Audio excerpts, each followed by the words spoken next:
Graça e paz, irmãos. Estamos muito felizes nessa noite, porque o Senhor está aqui, pela tua presença hoje, nesta noite aqui. E creio, vamos aprender um pouco mais do que Ele tem a cada dia para as nossas vidas. Você crê? Glória a Deus por isso.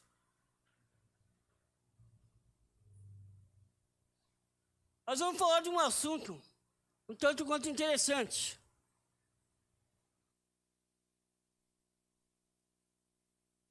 Eu particularmente não gosto de falar desse assunto.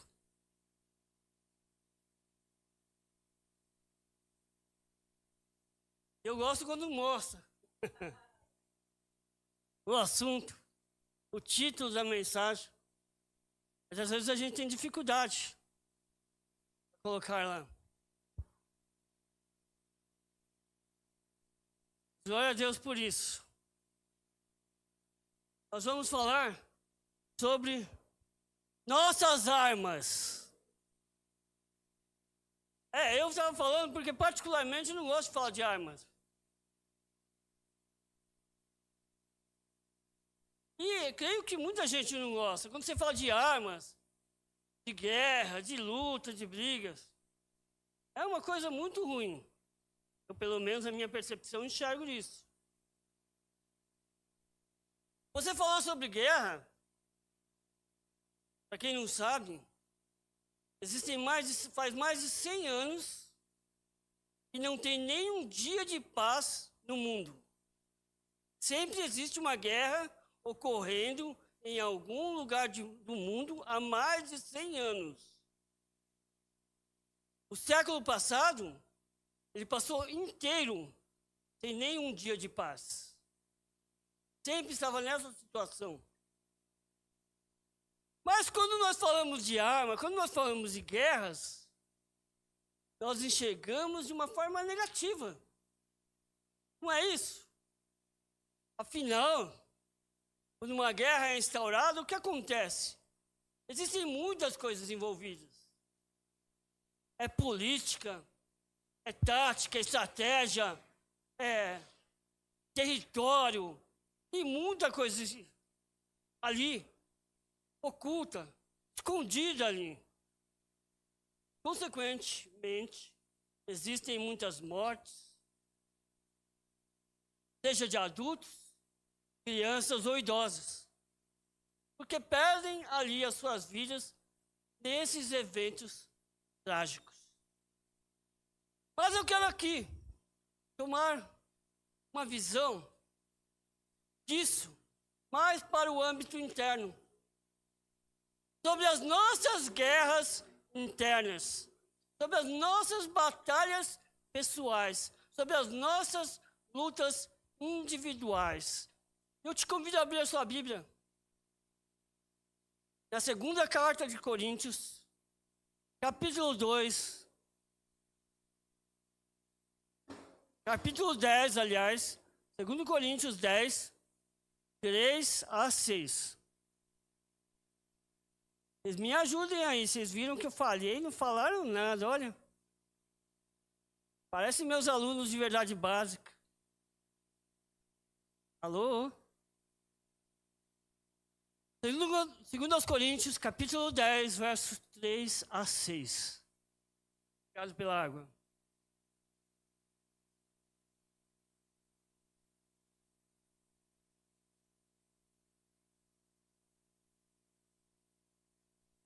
Você encontrou?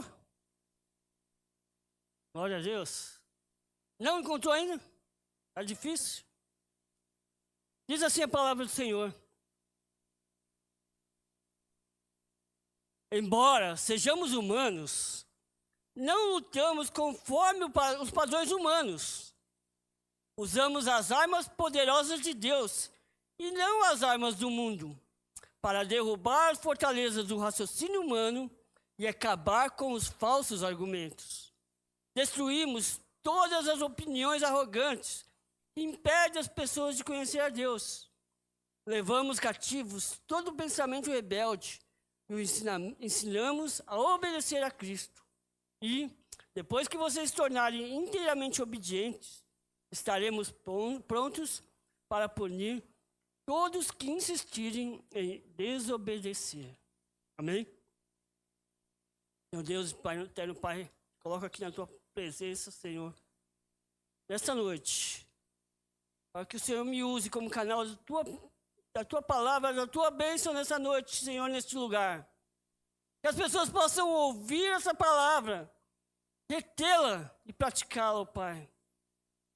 Use este, Senhor Jesus, com essa palavra, de uma forma poderosa.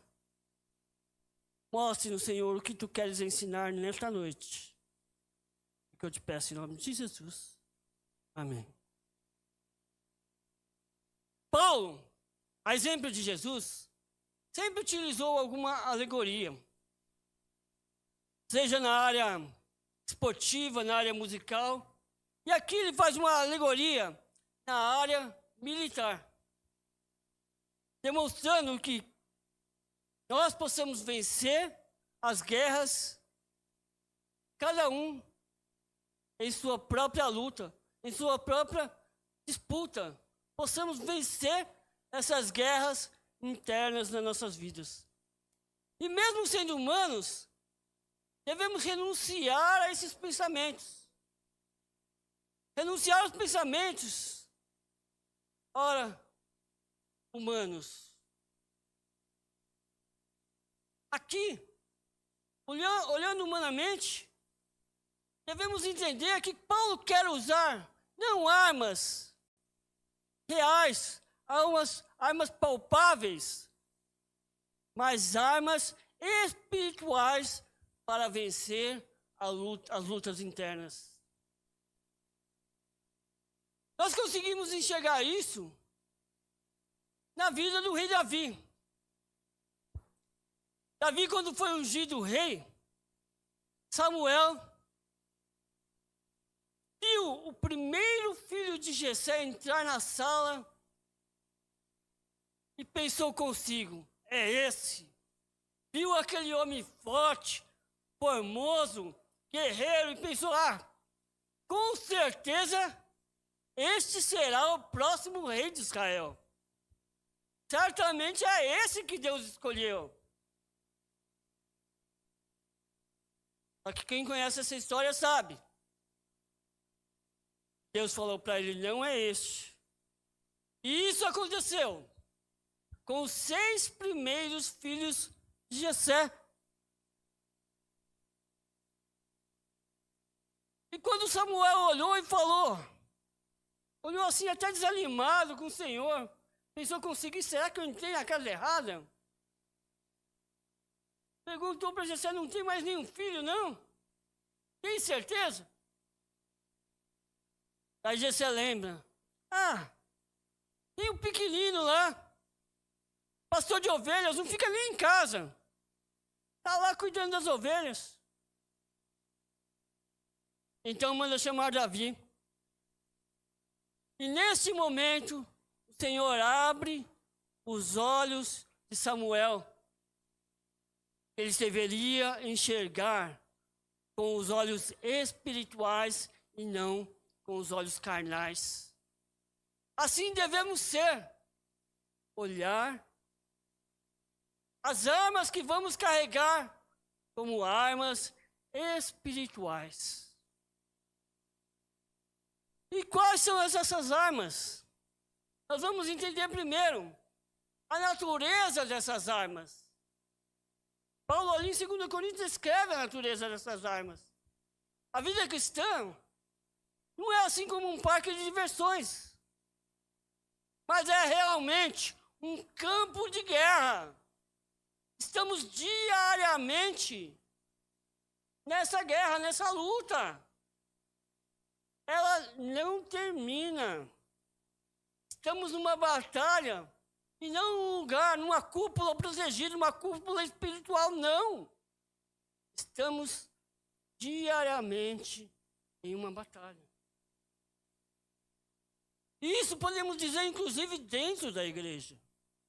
Vemos isso até mesmo dentro da igreja. Sim, por que não? Mas devemos o que? Enxergar E devemos estar prontos para manusear bem essas armas. Quando Paulo fala aqui sobre arma, ele usa a palavra grega hopla, que tem o sentido tanto de arma de defesa quanto arma de ataque. E o inimigo tem ali naquele momento, como diz na carta, tem atacado a cidade de Coríntios. Tem assim atacado de uma forma como se fosse uma campanha militar mesmo. Algo assim, sempre atacando direto. E os poderes do inferno atacavam aquela igreja de tal forma que eles estavam perdendo o terreno, perdendo a luta, perdendo a batalha. Mas nesse campo espiritual, aqui nesse campo de guerra espiritual, o que acontece? As armas carnais, elas são impróprias, elas são inadequadas, não temos como usar para guerrear, para lutar espiritualmente com as nossas armas carnais. Devemos o quê? A Bíblia diz que nossas armas, elas são poderosas em Deus. Ou seja, são armas espirituais, são armas que constroem ao invés de destruir, são armas que dão vida ao invés de matar. São palavras de edificação. Palavras que edificam. Diante disso, eu quero abrir um parênteses aqui. Preste bastante atenção. Se uma pessoa, irmão da igreja, por mais amiga que ela seja de você, vier até você e falar alguma coisa, se ela for querer falar alguma coisa,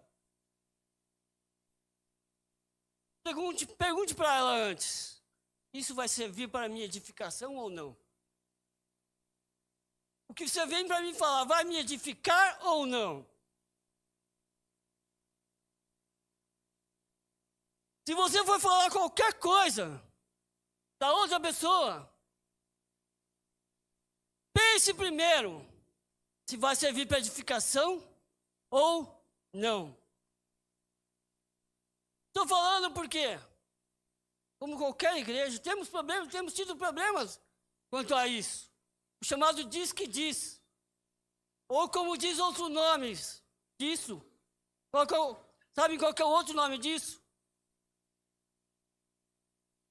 Alô? Fofoca. Sim. Atente-se. Atente-se a isso. Não podemos ter isso. O pastor falecido, meu genro, ele costumava falar que fofoca dá gancho. Fofoca coloca as pessoas no banco. No nosso caso agora, cadeiras. Então vigie, atente-se, para que Satanás não utilize você como essa artimanha. Não. Deixe as coisas claras, deixe as coisas esclarecidas. Em suas cartas, os discípulos e apóstolos nos alertavam já naquele tempo sobre a existência de fofoca. Então, vamos nos atentar a isso. Se não vai edificar, não fale. Por mais amiga que você seja da pessoa, se não vai trazer edificação, não fale. Amém. Glorificado seja o nome do Senhor. Voltando na palavra, fechando parênteses, né? Segundo ponto é o poder das nossas armas. Essas armas espirituais, elas são poderosas em Deus como o texto diz, são eficazes para algumas finalidades. E quais são essas finalidades? A primeira é que elas destroem a resistência do inimigo. Não há nada que possa resistir às armas que o Senhor nos dá. Não há nada. Essas armas destroem fortalezas, como Paulo diz. E aqui fortalezas, utiliza-se da palavra grega oshuroma, que é o único lugar que é encontrado no Novo Testamento. Essa palavra, fortaleza. Porém, lá nos papiros, lá nos escritos do Mar Morto e assim por diante, em vários textos, essa palavra também é utilizada, mas ela tem o significado de prisão. Fortaleza tem o significado de prisão. E apesar dessas fortalezas serem no plural, elas como se fossem uma coisa só. São muralhas que resistem, são portas que se fecham e paredes que se aprisionam. Isso são fortalezas. Existem teólogos que dizem que essas paredes são múltiplas paredes, dando o sentido do quê? De serem um sistema, um esquema, uma estrutura, ou seja, uma estratégia de Satanás que manipula e nos frustra a obstruir o progresso do Evangelho de Cristo no mundo. É isso que tem acontecido. Essas barreiras, essas muralhas, essas fortalezas servem para barrar a igreja de Cristo.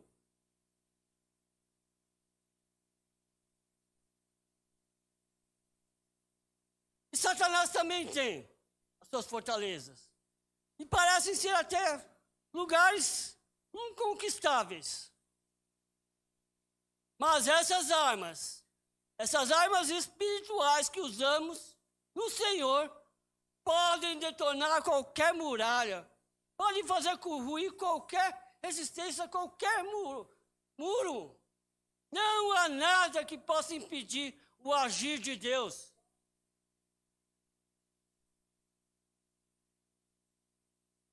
O Evangelho de Cristo quebra qualquer barreira, qualquer dificuldade.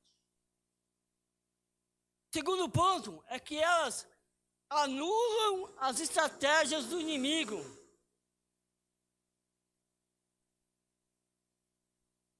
Essas armas, elas anulam qualquer tipo de ideia infundada. E a palavra grega aqui utilizada, lógimos, significa raciocínio, reflexão ou pensamento. Essa batalha, essa estratégia, é no meio de ideias. A batalha aqui não é contra pessoas, é contra pensamentos, contra ideias, contra teorias, com filosofias, com visões, com táticas. O diabo, o que ele faz? Ele cega o entendimento das pessoas. O diabo cega as pessoas de tal forma que eles não conseguem nem ver a Deus. Não conseguem entender que Cristo é salvação. E Cristo pode tirar a pessoa do buraco em que ela está. Mas o que acontece? Satanás entra com ideias que turvam o entendimento do ser humano. Distorce a verdade. Dissemina erro. espalha mentiras. As nossas armas devem ser utilizadas para desmantelar qualquer tipo de atitude satânica no meio das ideias, no meio dos raciocínios enganosos. Quantas vezes temos visto mensagens turvas do reino de Deus que alegam somente o quê? Pessoas. Devemos buscar o quê? Cristo à nossa frente. Não deixar que o inimigo coloque esse tipo de atitude. Terceiro ponto. Olha só o que essas armas fazem. Elas acabam com o orgulho do inimigo. Glória a Deus por isso. Elas são poderosas para anular qualquer altivez que se levante contra o conhecimento que vem do Senhor. As torres, as altivez descritas aqui no verso 5, simbolizam o quê? Argumentos intelectuais. Significa racionalização, entendimento contra o Evangelho de Cristo. São pessoas que trazem ideias que vão contra o que Deus disse. Podemos ver aqui na primeira carta aos Coríntios, Paulo diz que o Evangelho da cruz era considerado tolice e loucura para aqueles que viam o mundo das lentes da filosofia grega. A lente do mundo. Para o mundo, o que acontece? O Evangelho é loucura. Glória a Deus por isso. Porque se não fosse essa loucura, nós não estaríamos aqui nessa noite para adorar ao Senhor. Paulo pregou o Evangelho ali no meio dos filósofos de Atenas. Eles que desprezavam a sua mensagem. E diziam, isso aí é tolice. Entretanto, o Evangelho não parou ali. Porque o que eles falavam não tinha nada que podia ser comprovado contra o Evangelho do Senhor. E há hoje em dia muitos falsos intelectuais que tentam ridicularizar o Evangelho e as verdades que estão aqui na palavra do Senhor. Eles tentam, mas eles não conseguem. São homens soberbos, insolentes, e tentam, de certa forma, ir contra a Bíblia, contra a sua doutrina. Hoje vemos cientistas, evolucionistas, filósofos, pensadores livres, que não dão espaço para Deus em seus esquemas e em suas visões, ou cosmovisões. Mas, quando usamos a palavra da verdade de Deus, qualquer arrogância cai. Porque aqui há uma verdade que não tem como negar. Não tem como ignorar. Por isso devemos usar nossas armas contra essas pessoas orgulhosas. O quarto, essas armas também aprisionam o pensamento do inimigo. Paulo continua ampliando a metáfora militar e no verso 5 ele utiliza que devemos conquistar fortalezas, onde também se fazem prisioneiros. As armas espirituais não não aprisionam, não devem aprisionar pessoas. A arma espiritual deve aprisionar ideias. Essas ideias não podem entrar na nossa mente.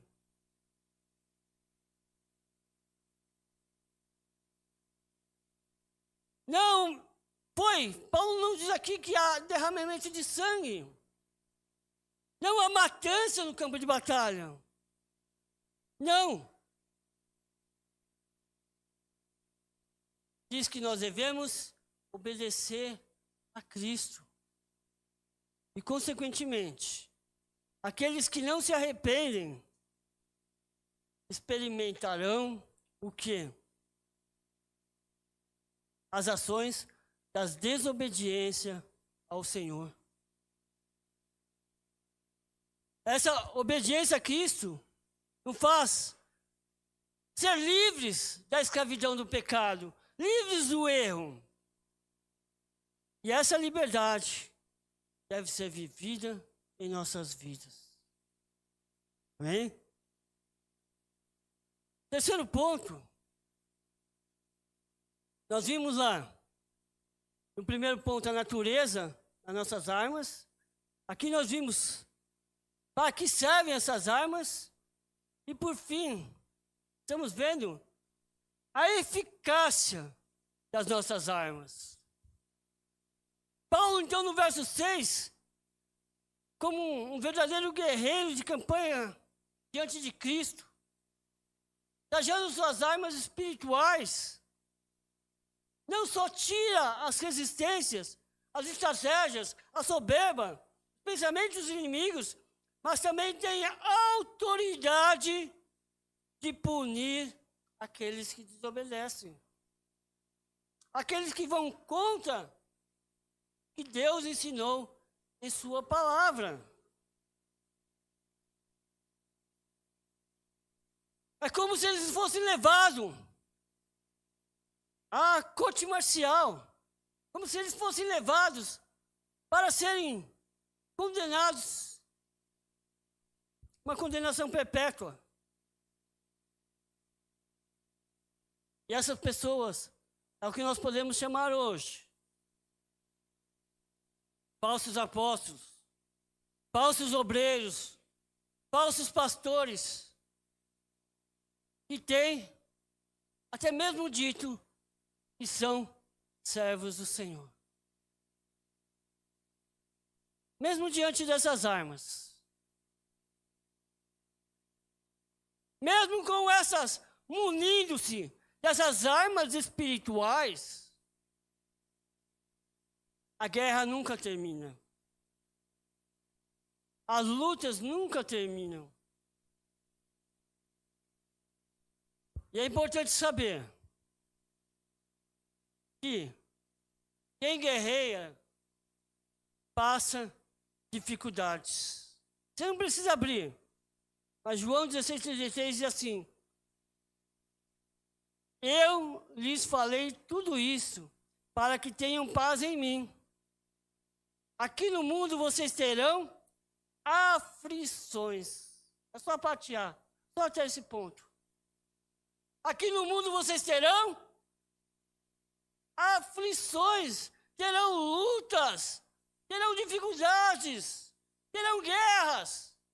E isso tem que fazer parte do nosso dia a dia. Se você não está passando dificuldade, você está super bem.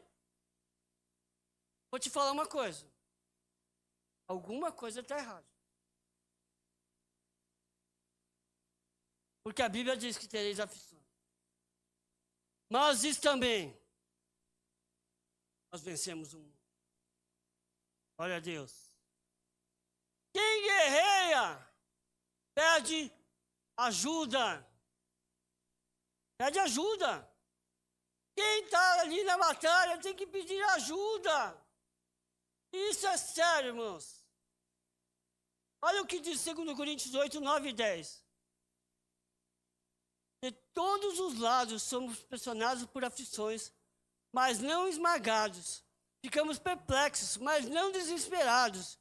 Somos perseguidos, mas não abandonados. Somos derrubados, mas não destruídos. Sim. Independente do que você esteja passando, peça ajuda. Converse. Converse comigo, converse com o seu pastor, converse com a sua liderança. Muitos sofrem por não procurar o seu pastor. E é verdade. Olha só o que acontece com uma ovelha. Saiu a foto, não sei se dá para ver aí. A foto de uma ovelha perdida e encontrada depois de 6 anos. 6 anos. 6 anos ela perdida. Olha o tanto de lã. Ela estava magra, pesava 6 quilos, mas tinha 35 quilos de lã. Ou seja, ela estava carregando uma carga muito acima do que ela poderia, muito acima, principalmente, do que ela precisava carregar. Ela precisava do quê? De um pastor. E olha o que aconteceu. O pastor levou cerca de 10 minutos para aliviar todo o peso daquela ovelha. Ela teve cuidados. Ela foi cuidada. E depois de algum tempo ela estava forte novamente. Ela tinha ganhado seus pesos. Mas é importante, você não passe as dificuldades sozinho. Procure ajuda. Quem guerreia, pede ajuda. E por fim, quem guerreia, vence. 1 João 5,4 diz assim: pois todo aquele que é nascido de Deus vence este mundo. E obtemos essa vitória pela fé. Ele nos dará a vitória de todas as situações que você possa estar passando. Por pior que seja a sua situação. Mas você precisa compartilhar. Você precisa de ajuda. É muito difícil você ser ajudado e você não pedir ajuda. Porque muitas vezes não está claro que você está precisando. Muitas vezes não está claro que você quer ser ajudado. Para encerrar essa mensagem, eu quero que você abra aí. 1 João 5,5. A continuação desse versículo.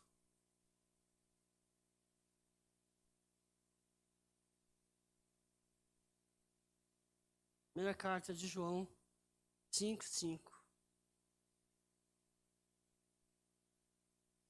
Amém? Quem vence a batalha contra o mundo? Quem vence a batalha contra o mundo? Somente quem crê em Jesus é o Filho de Deus. Amém?